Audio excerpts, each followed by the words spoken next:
السلام علیکم reader and listeners, Urdu novels library میں آپ کا ڈھیر سارا ویلکم۔ رمز جنون کی ایپیسوڈ نمبر 86 کا پارٹ 4 لے کر حاضر ہوئی ہوں۔ اگر آپ نے ابھی تک میرے اس چینل کو سبسکرائب نہیں کیا تو جلدی سے بھی سبسکرائب کر دیں، لائک اینڈ شیئر کریں اور اپنے رائے کامنٹ باکس میں لازمی دیں۔ اور میرا دوسرا چینل ہے رومانس اردو ناولز، اس کو بھی جا کے جلدی سے سبسکرائب کریں۔ چلیں اسٹارٹ کرتے ہیں۔ زنیشا موبائل کو مضبوطی سے پکڑے بے حال سے چلتی جا رہی تھی۔ رات بے حد تاریک تھی، آس پاس قدموں کی کوئی آہٹ، کوئی چاہت نہ سنائی دے رہی تھی، اس لیے وہ جس جگہ پر چھپی تھی وہاں سے نکل آئی تھی۔ بکھرے بال، پیشانی سے رستہ خون کلائی سے بھی خون بہ رہا تھا۔ گالوں پر تھپڑوں کے بے درد نشان، پونیوں سے فراک پھٹ چکا تھا۔ ایک پاؤں میں جوتا تھا، ایک پاؤں میں نہیں تھا۔ وہ درد کی تفصیل بنی چلتی جا رہی تھی۔ سڑک پر پیلی ہواؤں کے تھپیڑوں سے اس کا نازک بدن کپکپا رہا تھا۔ وہ مرنے سے کہیں زیادہ اپنی عزت جانے کے خوف سے لرز رہی تھی۔ اگر وہاں ہی رکتی وہ کسی نہ کسی طرح ڈھونڈ لیتے، اس لیے وہ جگہ چھوڑ آئی تھی۔ کلام کا علاقہ بلند و بانگ پہاڑوں کا میں گرا تھا۔ گھنے درخت، جھاڑیاں، کہیں کہیں گہری کھائیاں شروع ہو جاتی تھی۔ راستہ اتنا اونچا نیچا پتھریلا تھا، وہ کتنے ہی بار منہ کے بل گری تھی۔ گھٹنے چھل چکے تھے۔ بیابان اجاڑ راستہ جہاں دن میں آتے لوگ 100 بار سوچتے تھے۔ آدھی رات کو تھی۔ موبائل کی ہلکی روشنی میں وہ چلتی جا رہی تھی۔ سڑک کہاں تھی اسے کچھ پتہ نہ چل رہا تھا۔ اگر سڑک آ بھی جاتی وہ کیا کر لیتی؟ اتنی سردی میں سڑک پر کون ہوتا؟ اگر کوئی ہوتا بھی تو کیا اس کی مدد کرتا؟ مردوں کی اس دنیا میں سب کو اس کے جسم سے دلچسپی ہوتی۔ زنیشا کے لبوں سے زخمی سسکاری برآمد ہوئی، وہ جسے منہ پر ہاتھ رکھتے دبا گئی تھی۔ کلام کی یہ درد بھری رات اسے ایک ہی بات سمجھا گئی تھی، عورت کو مرد کی ہمیشہ ضرورت ہوتی ہے۔ باپ، بھائی، شوہر، یہ رشتے بننے ہی عورت کی تقدس کے لیے ہے، حفاظت کرنے کے لیے۔ وہ بھی اکیلی کچھ نہیں تھی۔ عزت کا خوف نہ ہوتا تو وہ ان مردوں کا مقابلہ کر لیتی، مر جاتی یا مار دیتی۔ مگر وہ لوگ جو اسے زخم دے کر اس کے جسم کے ساتھ کھیلنے کے خواہش مند تھے، اور اس کے جسم پر تو صرف ایک ہی انسان کا حق تھا، زرک۔ اس کے لبوں پر درد بھری سسکاری نکلی تھی۔ آج اس کا روم روم صرف زرک پکار رہا تھا۔ اسے کسی تیز بہتے جھرنے کی آواز سنائی دینے لگی ہوئی۔ بہتے پانی کی آواز بہت زیادہ تھی۔ زنیشا کے جسم کا رواں رواں خوف سے کھڑا ہوا تھا۔ بچپن میں جو بھوت پریت کی کہانیاں سنی تھی وہ یاد آئی تھی۔ وہ بری طرح روتی تھی۔ بچپن ہی کہاں تھا، بچپن ہی کہاں، نہ مورے، نہ بابا، نہ لالا، انجان ملک لوگوں کے ساتھ گزارا۔ کوئی بھی تو نہ تھا اس کے پاس۔ اس کا دل زار رو رہا تھا۔ زنیشا نے سردی سے بے جان ہوتے وجود کے ساتھ سوچ آن کرتے ارد گرد نگاہیں دوڑائیں۔ خوف سے اس کا جسم جیسے اکڑا تھا۔ سامنے ہی کسی پہاڑ سے جھرنا بہ رہا تھا۔ پہاڑ سے وہ جھرنا بہت تیز سے نیچے ایک چھوٹے سے دریا میں گر رہا تھا۔ رات کے سناٹے میں جھرنے کی آواز اتنی تیز تھی کہ خوف سے اس کی سانسیں اکھڑنے لگی۔ سردی کی لہر اس کی ہڈیوں کو جما رہی تھی۔ وہ اس کے جھرنے کو دیکھتے اندھا دھند بھاگنے لگی۔ دوسرا جوتا بھی اس کے پاؤں سے نکل گیا تھا۔ وہ اپنی جیبیں حلق میں دباتے بھاگتی جا رہی تھی۔ اس کی فراک پشت سے کسی جھاڑی کے ساتھ اٹکی تھی۔ زپ کھلتی چلی گئی۔ فراک کی پشت کانٹوں سے زخمی ہوئی۔ فراک کا کچھ حصہ جھاڑیوں میں اٹکا۔ زنیشا کی حالت درگور کر چکی تھی۔ فراک اب کندھوں سے کھسکتے آگے آ رہا تھا۔ وہ چیخنا چاہتی تھی مگر ان آدمیوں کے خوف سے چیخ بھی نہ سکی تھی۔ پیر میں کانٹا چبھنے کی وجہ سے وہ نیچے زمین پر بیٹھتی چلی گئی۔ قدموں کی آہٹ پر وہ اپنی سانسیں روکی، منہ پر ہاتھ رکھ گئی۔ لوگ اسے تلاش کرتے یہاں تک آ گئے تھے۔ کہاں چھپی ہو تم، باہر آؤ خود۔ وہ آدمی پاگل ہوتے سے گالی دیتے چیخا تھا، ساتھ ہی پسٹل سے فائر کیا۔ زنیشا نے اپنی سسکیاں روکے، جھاڑی کی طرف دیکھا جس میں سے اس کا فراک کا کچھ ٹکڑا لٹکا تھا۔ زنیشا نے جلدی سے اس ٹکڑے کو جھاڑی سے کھینچ کر اتارا۔ کانٹے اب ہاتھوں کو زخمی کر گئے تھے مگر اس نے تکلیف برداشت کرتے وہ ٹکڑا ان جھاڑیوں سے اتار دیا تھا۔ وہ پیچھے پتھر کے ساتھ ایک ٹیک لگائے بے حال سی ہوتی، آنکھیں موند گئی۔ زخموں سے اٹا چہرہ، درگو بدتر حالت، فراک کندھوں سے پھسلتی نیچے آ رہی تھی۔ جسم کے ہر حصے سے خون رس رہا تھا۔ اس کی حالت بد سے بدتر تھی۔ اگر وہ زنیشا شاہ نہ ہوتی تو کوئی عام لڑکی ہوتی، ابھی تک ہوش و فرد سے بیگانہ ہو جاتی۔ اس اجاڑ بیابان جگہ پر اس کی سانسیں رک جاتی، مگر وہ زنیشا شاہ تھی۔ تبریز خان اور اس کے خاندان کو مٹانا اس کی زندگی کا مقصد نہ ہوتا تو شاید وہ بھی خوف سے مر جاتی، مگر تبریز خان کا بے درد انجام اسے مرنے بھی نہیں دے رہا تھا۔ ستم ظریفی تو یہ تھی کہ تبریز کے دردناک انجام نے اسے زندہ بھی کہاں رہنے دیا تھا۔ وہ دردناک سستی بھرتے اپنے لبوں پر سختی سے ہاتھ جما گئی۔ قدموں کی آہٹ بہت قریب سے سنائی دینے لگی تھی۔ زنیشا کا دل کانوں میں بجنے لگا، وجود پسینے سے تر ہوا، وہ پاگلوں کی طرح سے گندی گندی گالیوں سے دیتے باہر آنے کو کہہ رہے تھے۔ ہر جگہ جھاڑیاں، گھنے درخت، بڑے بڑے پتھر پڑے تھے، جھاڑیوں اور پتھروں سے وہ بھی زخمی ہو رہے تھے۔ سردی کی شدت، رات کی سیاہی اب انہیں بھی تکا چکی تھی، مگر زنیشا کو گھمبوڑنے کا جنون انہیں چین نہیں لینے دے رہا تھا۔ اتنا ڈرایا تھا انہیں، پھر بھی زخمی کر کے بھاگی تھی۔ وہ لوگ ایک عورت سے شکست کھانے پر تل ملا کر رہتے تھے۔ تبریز خان پاگل ہوتے فون پر فون کرتے زنیشا کو گولیوں سے بھون دینے کو کہہ رہا تھا۔ زنیشا کو قتل تو وہ بھی کرنا چاہتے تھے، مگر اس سے پہلے وہ اس کے ساتھ حیوانیت پر اتر کر اپنی اندر کی پیاس بجھا کر اسے بتانا چاہتے تھے کہ اس نے انہیں زخمی کر کے اچھا نہیں کیا۔ درندہ صرف شیطان تھے، ان کے اندر بے رحمی کو اٹھ کر بھر دی تھی۔ مجھے لگتا ہے صبح کی روشنی تک انتظار کرنا چاہیے، اتنی تاریکی میں اسے ڈھونڈنا آسان نہیں ہے، ان میں سے ایک آدمی بولا تھا۔ صبح تک وہ اس سردی سے مر جائے گی، سردی سے نہ مری کسی زہریلے کیڑے اور خونخوار جانور سے تو مر جائے گی۔ اس آدمی کی آواز خاصی اونچی تھی، اور زنیشا کو ڈرا رہے تھے تاکہ وہ ڈر کر باہر نکل آئے۔ زنیشا مزید کپکپی تاری ہوئی تھی، جسم پر کچھ رینگتا محسوس ہوا۔ وہ مزید سختی سے منہ پر ہاتھ جما کے 17 سال پہلے کی قیامت رات یاد آئی تھی۔ اس رات بھی تو ایسے ہی کیڑے اس پر رینگتے تھے، اب بھی اس کے زخموں پر کیڑے رینگتے اسے کاٹ رہے تھے۔ منہ پر ہاتھ جمائے اپنے زخموں کو روکے ہوئے تھی، اب اس کی سانسیں الجھ رہی تھی، اسے دمے کا اٹیک آیا تھا، مگر وہ اپنی سانسیں پھر بھی گھوٹے ہوئے تھی۔ عزت جانے کا خوف سب پر بھاری تھا، وہ دل ہی دل میں خدا سے رحم مانگنے لگی تھی، خدا سے زندگی نہیں، وہ ابھی بھی تبریز کے دردناک انجام کی دعا مانگ رہی تھی۔ اس کی دردناک زندگی میں صرف درد نام ہی تبریز تھا۔ وہ نیچے کو جھکتے اپنی گردن ایک ہاتھ سے جکڑ گئی، سانس پھولنے لگی تھی، رنگت نیلی پڑنا شروع ہو گئی تھی۔ زنیشا نے اپنی فراک کے اگلے حصے میں ہاتھ ڈالا، انہیلر اس نے آتے ہوئے اپنے پاس رکھا تھا، اس کے بغیر اتنی سردی میں نکلنا موت تھا، جہاں بھی جاتی سانسیں ساتھ ہی رکنا پڑتی تھی۔ یہ دردناک بیماری بھی تو تبریز خان نے دی تھی۔ وہ انہیلر سے سانسیں لیتے اپنی آنکھیں آسمان پر ٹکا گئی، خدا سے شکوے بڑھ گئے تھے۔ خدا نے آخر کیوں فرعون کی عمر دراز کر رکھی تھی؟ خدا آخر کیوں ان شیطان صرف لوگوں کو چھوٹ دیتا تھا؟ وہ سسکتے ہوئے آسمان کو دیکھتے خدا سے راز و نیاز کرنے لگے، یہی تو کرتی آئی تھی۔ کیلیفورنیا میں وہ گلاس ونڈو کے آگے کھڑی آسمان کو دیکھتے خدا سے شکوے کرتی رہتی، سڑکوں پر بھیگتے، سڑکوں سے باتیں کرتی رہتی، مگر آج پہلی بار رب سے شکوے کے ساتھ ساتھ غم و غصہ بھی تھا۔ وہ چیخ چیخ کر اپنے رب سے روتے فریاد کرنا چاہتی تھی، کیوں وہ درندہ آج بھی زندہ تھا؟ کیوں اس کا فرشتہ صرف بابا مٹی تلے سو رہا تھا اور تبریز خان کھلے عام پھرتا رہا تھا؟ اسے سورہ بقرہ کی آیت یاد آئی تھی، کیلیفورنیا میں اس نے قرآن ترجمہ کے ساتھ پڑھا تھا، ان اللہ مع الصابرین، یقیناً اللہ صبر کرنے والوں کے ساتھ ہے۔ مگر پکاتے لبوں سے یہ آیت بار بار پڑھنے لگی۔ وہ اپنا نشانہ دانتوں تلے دبائے گھٹنوں میں منہ دیے ہوئے تھی۔ تھوڑی دیر بعد اس نے آسمان کی طرف دیکھا، آنکھوں میں لہو اتر آیا۔ اللہ ظالموں کے عمل سے غافل نہیں ہوتا۔ اس سے ایک اور آیت یاد آئی تھی، ان کو مہلت ملی ہے، سزا نہیں ٹلی۔ زنیشا نے سسکتے ہوئے دل میں پڑھا تھا بڑبڑائی تھی،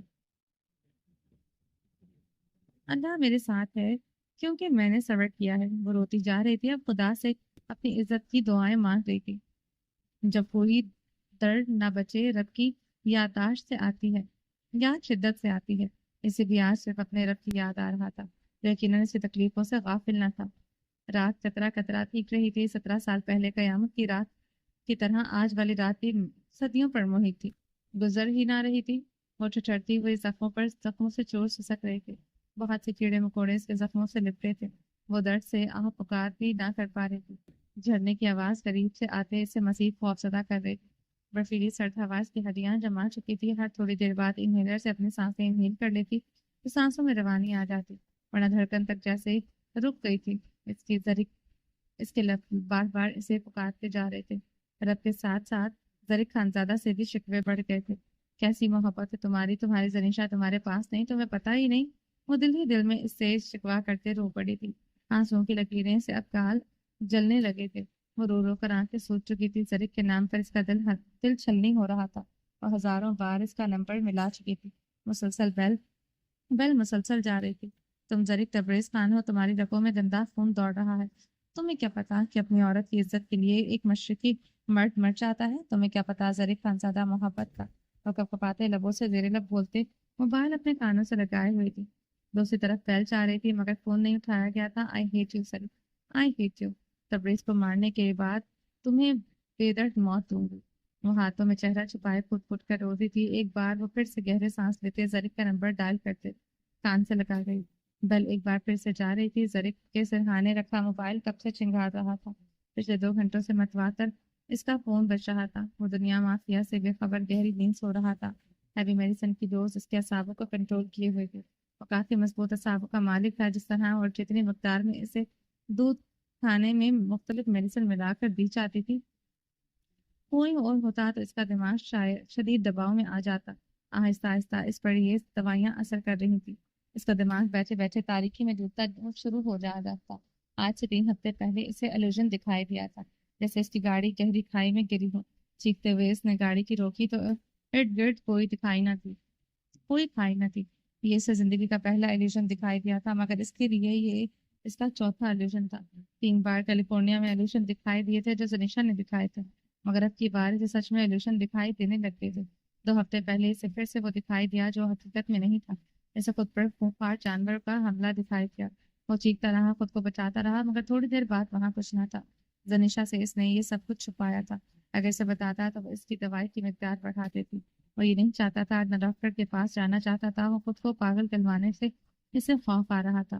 اسے دن رات شدید دماغ دباؤ محسوس ہونے لگا تھا۔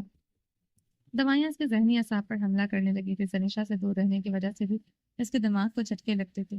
زرک کی دوائیوں کا استعمال بڑھا دیا گیا تھا۔ اگر چھوڑنے کی بات کرتا تو زنیشا چھوڑنے نہ دیتی۔ اسے کیلیفورنیا میں ہوئے انسیڈنٹ کا یاد دلاتی تھی، کیسے اس نے اسے ہرٹ کیا تھا۔ وہ میڈیسن کھانے پر مشغول ہو جاتا، اس کی ذات سے نشا کے لیے ہرٹ ہونے کا باعث نہ بنے۔ یہ اسے گوارا نہ تھا۔ مسلسل بجتے فون نے زرک کے پپوتوں میں چمبش ہوئی۔ وہ اپنی آنکھیں کھولنا چاہتا تھا مگر کھول نہیں پا رہا تھا، مگر بجتا فون اب اس کے دماغ میں ہتھوڑے برسا رہا تھا۔ 3 گھنٹوں سے وہ گہری نیند لے رہا تھا، اب جا کر اس کی نیند میں خلل پڑا تھا، مگر دوائیوں کے اثر دماغ تنوتی میں تھا۔ وہ چاہ کر بھی حرکت نہیں کر پا رہا تھا، مگر اس کے مضبوط اعصاب سے چنچوٹ سے رہے تھے۔ اس کا ذہن پھر اندھیرے میں ڈوب گیا تھا۔ وہ چاہ کر بھی فون نہ اٹھا سکا تھا۔ وہ پھر سے ایک بار گہری نیند سو گیا تھا۔ فون بجتے بجتے خاموش ہو گیا۔ تقریباً آدھے گھنٹے بعد اس کا ذہن پھر سے بیدار ہوا تھا۔ اس بار بھی بیدار ہونے کی وجہ سے اس کا فون ہی تھا۔ اس کا پھر سے فون بج رہا تھا۔ زرک نے بمشکل آنکھیں کھولی، کمرہ روشنی سے چکمگا رہا تھا، اس کی آنکھیں چندی آ گئی۔ وہ بمشکل اپنے پھوٹے کھولے ہوئے آنکھیں نیند سے بھری بری طرح بوجھل تھی، دماغ کو جھٹکے سے لگ رہے تھے۔ زرک نے چاروں طرف نگاہیں دوڑائیں، اس کے قریب کوئی نہ تھا۔ ہونا تو چاہیے تھا میرے پاس، وہ بڑبڑایا سے یاد تک نہ آ رہا تھا کہ زنیشا نام کی کوئی عورت اس کی بیوی ہے۔ کچھ لمحوں کے لیے وہ بھول چکا تھا کہ وہ کیلیفورنیا میں ہے یا کلام میں۔ بجتے فون نے اس کے اعصاب جھنجھوڑے تھے۔ زرک خاندادہ نے ہاتھ بڑھا کر فون اٹھاتے کال ریسیو کی، کان سے لگایا۔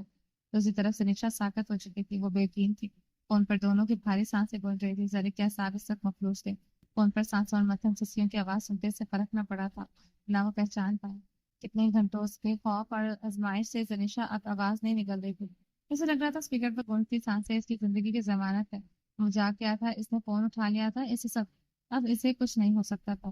وہ اپنا سر پیچھے ٹکائے آنکھیں موند گئی تھی۔ وہ اسے پکارنا چاہتی تھی، پکار نہ پائی تھی۔ وہ چیخنا چاہتی تھی، چیخ نہ پائی تھی۔ زنیشا کی آواز بند ہو چکی تھی، مگر جب کو پکارنے کے بعد جس آخری انسان آخری رشتے کو اس نے پکارا تھا وہ زرک تھا۔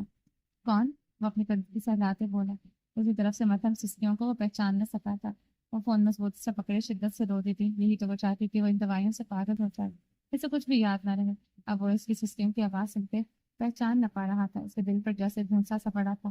زرک میں وہ فون مضبوطی سے پکڑے بولی، کون؟ میں دل میں اب کی بار خنجر چبھا تھا، میں زنیشا۔